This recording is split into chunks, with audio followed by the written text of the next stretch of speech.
But firefighter O is fine. I shut it down, firefighter O.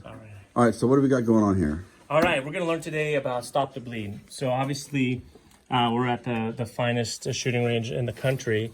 And after today, it's not only going to be the finest shooting range, it's going to be the safest and finest with the greatest people. So we're going to talk mainly about stop the bleed. Stop the bleed is the leading cause of death in our country between the ages of 0 and 45 is trauma. And we're dealing specifically with preventable death trauma, which is a few things. One of them being hemorrhage, and we're talking hemorrhage from the arms and legs. So think about exactly like the military folks, right? They're wearing bulletproof vests, Kevlar helmet, they get in a gunfight, they're behind cover. That's why you see a lot of the arms and legs are the things that are the most hurt. So that's why we always go straight to tourniquets for the limbs and so forth. A little bit of translation to civilian world, we're not wearing body armor, so we see more injuries to the chest, to the neck, and things like that. Even think about what you guys are doing when you're shooting, right? You're doing maybe 2 to the chest, maybe one drops down lower and you got one in a pelvic injury. A tourniquet can't do anything for that. So we're going to talk about also how to address pelvic injuries, neck injuries, and shoulders. Obviously, I know we have law enforcement in the room, or a lot of experience that you can bring, right? Well, when you guys are in that shooting stance, you have kind of that, if you wear your white shirt, you have that V pattern here. It's almost like a natural target for law enforcement. So they get these injuries in the neck. As they open their arms up, they're shooting, they get arm injuries in the armpit. So we're going to talk about how to pack the wounds, but we're also going to go into tourniquets. So first off, we're talking major blood, right? So we're not talking little cuts, we're talking squirting bright red blood. So you're out here at the range or off duty on your own time, and you take a round to the arm. It could be a stab wound. Obviously, we know what's happening around our country, right? It wasn't too far from here, one of the local, the borderline shootings. So when you look at a tourniquet, there's 2 concepts of where to put it on, right? So I think about it this way. Can I use your arm? Sure. So let's just say her injury is right here, right? This would have been the injury, let's say, right?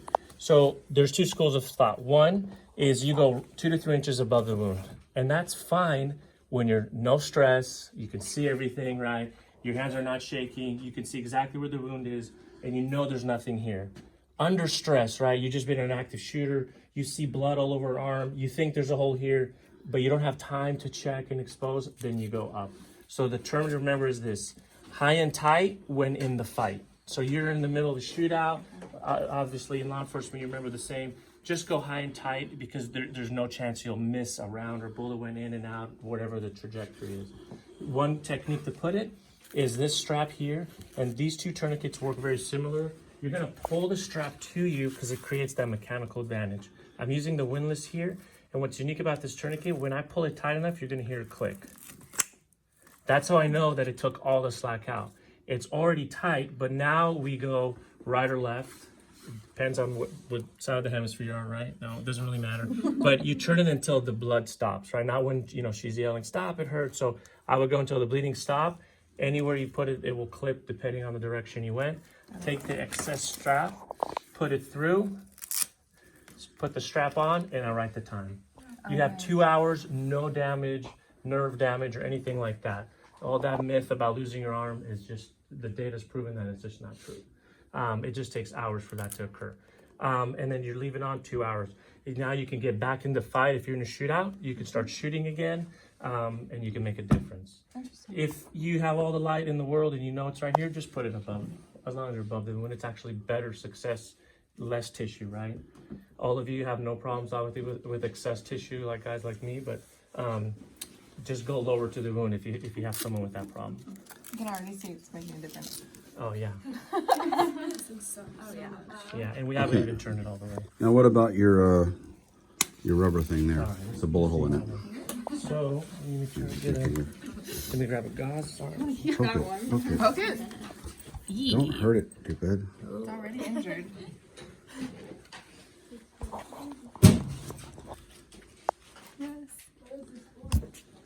Why do you gotta spank everything, Tara? Someone's injured. Yeah. There you go. All right, so does someone have a phone I could put a light underneath real quick? Just your flashlight?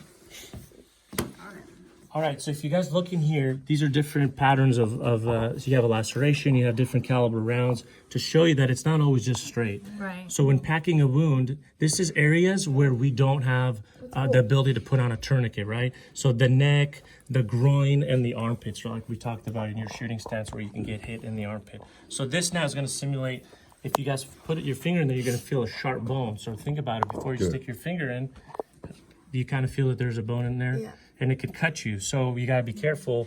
You know, that's why we use gloves, and a lot of our kits, the kits you guys have now at the range here has gloves in it. But put gloves on if you have a second, right? If it's on you, no big deal. So you're gonna take gauze, and here's the trick. The gauze that you have has a hemostatic agent in it. So it speeds up the clotting to about 2 minutes. Instead of 10 to 15, it goes between 1 to 3 minutes. So think 2 minutes. So what you do is, I'll have you do it. You actually make a little ball. So you start with a little ball, and this would stay kind of in your other hand.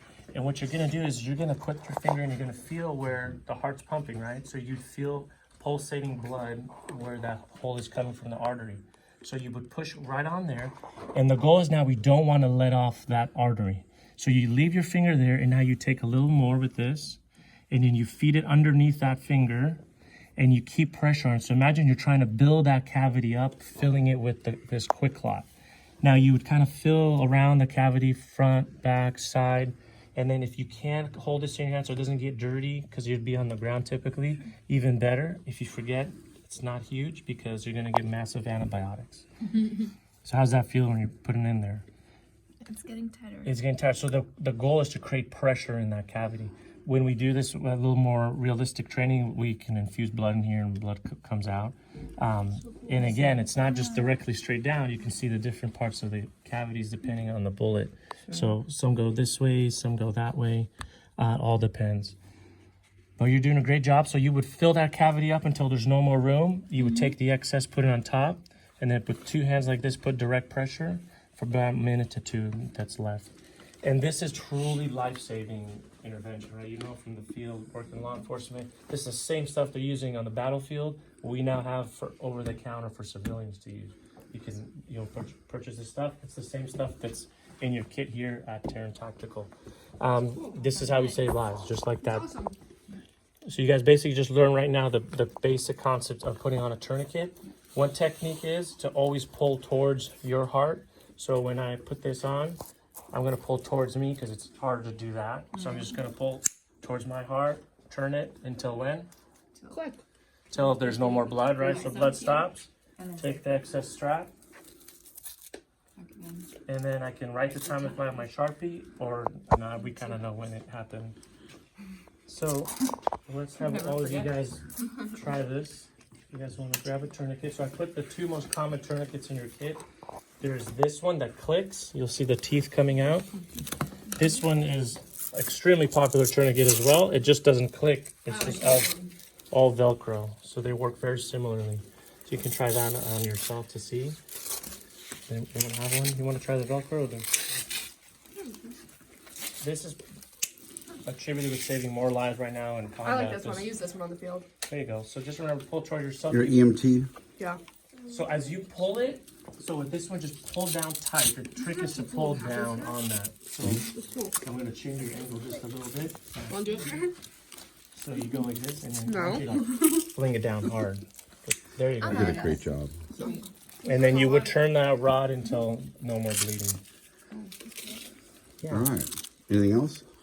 So just again, remember, and we're all active bystanders. You guys can all make a difference. But the goal is to be safe at the shooting range, to be safe when we're out in the field.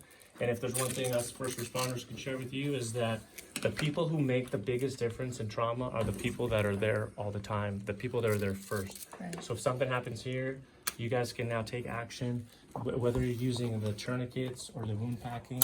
If you're out on your, with your families, if you have one of these kits, you see them on Walmart. And here's the kit right here, right? Yep. They're at Walmart?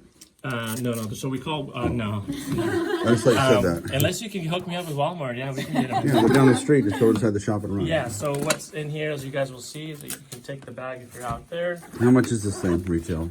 They range in prices from about $140. We sell them all the way to $450. So you guys are getting the upgraded models. So we have the 2 types. Blue is for training, so that's why we use blue. but you have two, right now you have two chest seals. So any bullet to the chest, belly button to the neck, front, sides, or back, we cover with these occlusive chest. It just sticks right on there. It sticks right on. I'll show you some samples here in a minute. But it has a vent, so when you breathe in, it sucks onto your chest. When you breathe out, it allows air to come out. Okay. And that's a problem with injuries to the What chest. else you got in there? So you got two of these. You got the upgraded trauma shear, so you can expose. It's a cold day like today, you know, you start cutting. You have the two different tourniquets, two gloves. You have your gauze that does not have the quick clot. Okay. It's for extra. You have a pressure dressing, which I'll show you here how to use. It's similar to this. You have the card that actually explains everything we just went over. You have a SWAT tourniquet. This is a different style tourniquet that is a stretch. So it's stretch, wrap, and tuck. It's a rubber band style. So smaller limbs, kids, canines, or just as a backup tourniquet or backup to have if you pack the wound and you need to cover it with a lot of pressure. And then this is the quick clot itself. So this has the chemical in it, and it's the same as this. Just Okay, awesome. the chemical, and then we have two hypothermia blankets. So if you're waiting to do a shoot and it's cold, you throw one of these on and you're good to go. All right, that's an awesome kit. Thank you. Yeah. So we'll keep that on here for you guys. Everybody gets one, but Ashley. I have one in my car, but it's not this cool. Damn it. Definitely not this. Yeah, so some of the bandages out there, so this one's an Israeli bandage. It's cool because you have a little sleeve you can put on, but what's nice about it, I'm showing you, is you start with, let's say I'm putting it on, she has a major wound, but I don't need a tourniquet. I go around one corner, and you see how it doesn't fall because it's got these little hooks around the other. And then I'm gonna go through this pressure bar, and then I can create a lot of pressure going back on it. And What are now- the hooks? Where So are they? this is to create this more pressure back, kind of Okay. create some mechanical advantage. And then I can keep wrapping it up. And how do you tie it off? And at the end, there's this little bar right here. And actually all you need is just one of them. And if you can go one behind you, it's even more secure. You actually only need one side. Oh. All right. So this is a great a tool. And remember, if a tourniquet you put on, you don't take it off because the bleeding will continue. If you have a full amputation and it's not bleeding, still put on a tourniquet because once they don't get the dopamine kind of relaxes and the body now relaxes, they're going to start bleeding. So any amputations, tourniquet, any major injury that's bleeding pretty fast, put on a tourniquet. If one doesn't work, When do we use this one? so this one is if, let's say she has an injury to the neck and you just finished packing it. Or another example would be, because you can't put a tourniquet on the neck unless you really don't like your friend, I guess. You could, I guess. But we don't recommend it. It will stop the bleeding. It's just for also, All right, that pretty much covered all? yeah. All right. Thanks for coming out. Thank you. Yeah, So of course.